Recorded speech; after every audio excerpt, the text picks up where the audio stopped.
नमस्कार दोस्तों, इलाहाबाद एस्पिरेंट में आप सभी का बहुत बहुत स्वागत है। दोस्तों, इस वीडियो में हम लोग क्या क्या बात करेंगे पहले वो जान लेते हैं।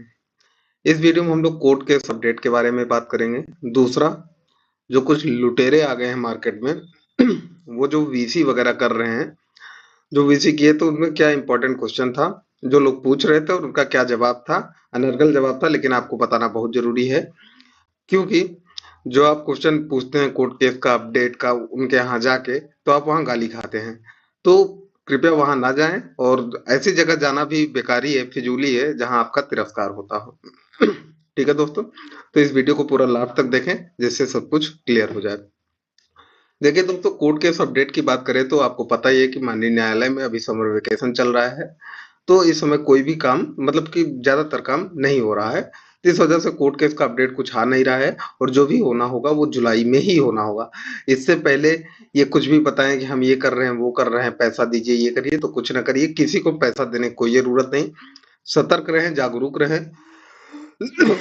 और ये कह रहे हैं कि हमने अब मैं पैसा नहीं ले रहा हूं, तो उसका सब प्रूफ है, सबको भेजा जाएगा, सब प्रूफ इकट्ठा किया जा रहा है।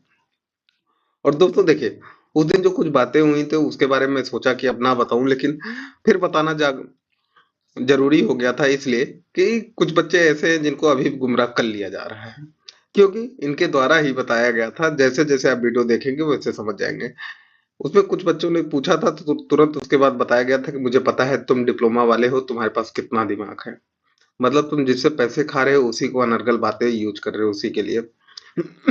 इनसे पूछा गया कि सर ये कैसे होगा कोर्ट केस वगैरह। फिर ये बताने कि स्टूडेंट सोचे ये कैसे होगा, ये सब मेरी जिम्मेदारी नहीं है। तो ये बताइए कि पैसे आप ले रहे हो तो जिम्मेदारी कौन लेगा। ठीक है। हाँ, ये माननीय राय साहब ने बोला था कि मुझे पता है कि डिप्लोमा वालों के पास कितना दिमाग है। ठीक है। किसी एक बच्चे ने कुछ क्वेश्चन पूछ लिया तो उसको ब्लॉक कर दिया गया था, तो उसे ये बोला जा रहा है कि तुम्हारा चेहरा याद है कि तुमने कितना गंध मचाई थी। मतलब इस तरीके की जो पब्लिक वीसी चल रही है, तुम उससे बोले कि तुम कितना गंध मचाए थे, ये है वो है। और उससे डायरेक्ट पूछा गया था, जब उसने बोला कि मैंने ये पैसा दिया था, तो वो बोल रहे हैं कि मुझे पता है तुमने पैसा दिया था, लेकिन तुमने मुझे नहीं, तुमने अपनी वैकेंसी को दिया था। क्या वो सरकार को दे दिया था? तुम सरकार बन गए हो, पैसा वसूली का काम कर रहे हो।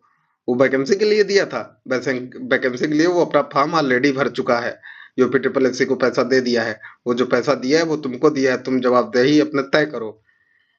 और किसी एक को हीरो बना के बाकी सबको जीरो बना के काम नहीं चला। ग्रुप ग्रुप लीडर गालीबाज नहीं होता है।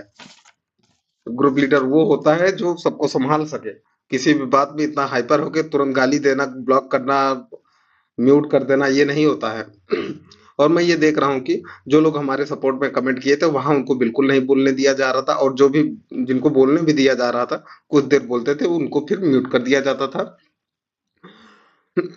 और ये भी बोल रहे, जब उसमें कुछ दोस्तों ने एक सवाल उठाया कि हमें ब्लॉक कर दिया गया है, तो वहां ये बोला जा रहा है कि आपको ब्लॉक किया गया है तो आप किसी और से संपर्क करें, लेकिन कहीं बाहर ना बोले, कहीं और कमेंट ना करें। तो मतलब कहाँ जाए? वो पैसा आपने लिया है तो फिर क्या करेंगे? तो ये बता ही दिया था। उस जो वीसी का था उसका लब्बुल हुआ भी ये था कि उसमें ये बोला गया था कि आप लोग सिर्फ सहयोग करें, मतलब ग्रुप में मेंबर जोड़े ताकि ज्यादा से ज्यादा पैसा आ सके, सपोर्ट मिल सके। यही हो रहा था। एक दोस्त ने संगठन में हायरार्की के लिए, दोस्तों थोड़ा सी तबीयत इस समय सही नहीं चल रही, इस वजह से ऐसे हो रहा है। और मैं आपको बताऊं कि उसमें कई, एक दोस्त आशीष दीक्षित जी थे, वो बहुत अच्छा प्रश्न पूछे थे। और एक माधव गौड़ करके थे, वो बहुत अच्छा हायरार्की, संगठन में हायरार्की की बात कर रहे थे। लेकिन हायरार्की कैसे होगा दोस्तों, जब चंद लोग मिलके लूट रहे हैं तो वो क्यों? और दूसरा, मुझे लगता था ना कि ये जो ग्रुप का मालिक है वो बहुत शांत स्वभाव का और बहुत सज्जन आदमी है, लेकिन वो भी नहीं है। क्योंकि उसमें ये बोला गया किसी एक ग्रुप लीडर, एक को ग्रुप लीडर बना दिया गया है, वो भी अपना नाम बदल के उसमें बैठा है, पता नहीं कौन है, ये तो समझ में ही नहीं आता। उसके बावजूद उसमें हो क्या रहा है कि जब उस ग्रुप लीडर को इतनी गालियां मिल रही, मतलब इतना कुछ बोला जा रहा है कि इसको हटाओ, ये करो, वो करो, तो जो मालिक साहब हैं, जेई साहब, वो कह रहे हैं कि ठीक है, मैं इनसे बाद में बात करूंगा। तो मतलब ये जो 400-500 लोग जुड़े थे, 600 लोग, ये मूर्ख है क्या जो आप, मतलब कहीं के तुर्रम खां हो गए हैं आपकी बाद में बात करेंगे? क्यों बाद में बात करेंगे? किसी की बपौती हो गई है क्या कि पैसा लूटोगे? तो आपको ये सोचना चाहिए ना।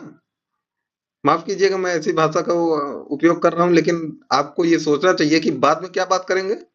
इंस्टेंट डिसीजन नहीं लिया जाता वहां पे कि कोई बहुत बड़ा संगठन चल रहा है, उसमें चुनाव करा के आप किसी को बैठा रहे हैं। हैं? तो आपको तुरंत डिसीजन लेना चाहिए ना।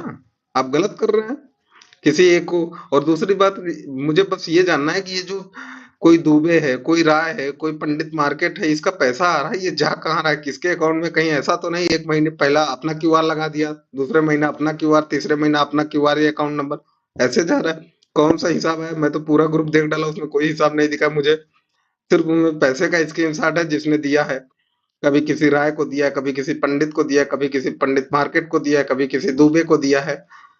तो जो नौकरी कर रहे हैं इस ग्रुप में, मेन मठाधीश बैठे हैं, लगता है उनको अपनी नौकरी प्यारी नहीं है। अगर आपके अकाउंट की जांच हो जाएगी, इंक्वायरी बैठ जाएगी ना, तो आपको पता चल जाएगा कि ये क्या कर रहे हैं आप। ठीक है। तो इस वजह से दोस्तों से मैं यही अपील करूंगा कि वो लोग सतर्क रहें, जागरूक रहें और किसी को भी पैसा ना दें। चाहे वो डिप्लोमा के नाम पे डरा रहा है, चाहे वो बीटेक के नाम पे डरा रहा है। दूसरी बात, ये बार बार कमेंट में क्या बताऊं उसको मैं, उसके परिवार की परवरिश ही ऐसी हुई है कि वो आके पब्लिक प्लेस पे गाली देता है। अपने घर में भी ऐसा ही गाली देता होगा। पता नहीं कैसी परवरिश हुई है उसकी। वो बार बार ये पूछता है कि बीटेक वालों के लिए क्यों नहीं आवाज उठाए थे जब उनको लूटा घसोटा जा रहा था। अरे बेवकूफ, जाहिल आदमी, तुम्हें इतना नहीं पता है कि कोई चोरी कर रहा है तो उससे पूछो। तुम चोरी कर रहे हो तो तुमसे ना पूछूं? अगर तुमसे पूछ रहा हूं तो उससे पूछूं, उससे भी पूछूं? हैं? मतलब दो आदमी चोरी कर रहे हैं, एक से पूछा जा रहा है तो उसको ये दिक्कत हो रही है कि दूसरे से क्यों नहीं पूछा जा रहा है। तो मतलब ये तुम खुद ही साबित कर दिया कि तुम चोर बैठे हो। इतनी जाहिलियत भर गई, पता नहीं किसको किसको एडमिन बना के रखा गया है। हैं? कम से कम जो मालिक साहब है उनको समझ में आना चाहिए, थोड़ा सा पढ़े लिखे हैं कि वो भी कैसे, क्या ही बोलूं उनको अब तो। इन घोटालों में जो जो संलिप्त है ना, बहुत जल्दी आपका खुलासा होगा। और दोस्तों, इनके भरोसे ना बैठिए। और ये खुद बोलते हैं कि हमारे भरोसे मत बैठिए। कब बोलने लगे? जब पैसा ले लिए, सारा स्कैम कर लिए, उसके बाद कह रहे हैं आप हमारे भरोसे ना रहिए। एसएससी जेई की तैयारी करिए, ड्राफ्टमैन पे बहुत जोर डाला गया कि ड्राफ्टमैन की तैयारी करिए, और आरआरबी जेई की तैयारी करिए। और ये भी बोल रहे हैं कि डिप्लोमा वालों के पास बिल्कुल दिमाग नहीं है, और इनको पता है कितना दिमाग है। तो तुम भी तो डिप्लोमा वाले हो, जो डिप्लोमा वाले को ठेकेदार बन के बैठे हो, कि डिप्लोमा वाले भी नहीं हो? हम्म? और बता रहे हैं कि आपकी वैकेंसी तो बहुत थोड़ा है, वहां 69,000 वाले बच्चे लड़ रहे हैं शिक्षक भर्ती वाले, तो ये तो बहुत छोटी बात है। मतलब तुम नौकरी पा गए हो, सिलेक्ट हो गए हो, तुम मठाधीसी करोगे? हैं? चलिए दोस्तों, बस इस वीडियो में इतना ही। फिर मिलेंगे अगले वीडियो में। दोस्तों, और एक जरूरी सूचना ये है कि शाम को एक वीसी रखी गई है, आप लोग उसमें ज्यादा से ज्यादा ज्वाइन कीजिए। और दोस्तों, वीडियो को जरूर लाइक कर लीजिए, करिए, क्योंकि ये जो जाहिल आ गए हैं ना, तो ये डिसलाइक करते हैं और कमेंट में ऐसी ऐसी गालियां देते हैं कि इससे ये मुझे कोई दिक्कत नहीं होती है कि कुछ भी ये लिखे, मैं कुछ नहीं करता, मैं रिपोर्ट मार के छोड़ देता हूँ, तो अपने आप वो डिलीट हो जाता है। तो आप लोग सपोर्ट में कमेंट किया करिए, जिससे ये इनको भी पता चल सके कि कुछ बच्चे हैं जो गुमराही का शिकार नहीं होना चाहते हैं। चलिए दोस्तों, इस वीडियो में इतना ही, फिर मिलेंगे अगले वीडियो में। जय हिंद, वंदे मातरम।